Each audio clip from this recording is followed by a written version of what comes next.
NMAX new, suara kasar. Nanti kita akan ganti ini nih. Kita sepil suaranya dulu. Nyalain motornya.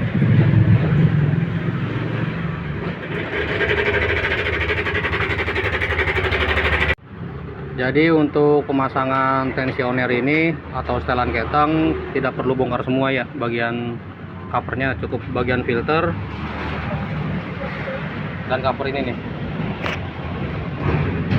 Yuk kita akan pasang.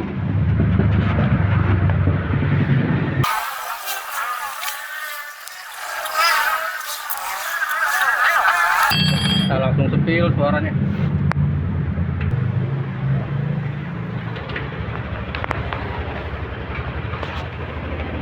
Ya, suara kembali halus, hanya ganti tensioner atau setelan keteng.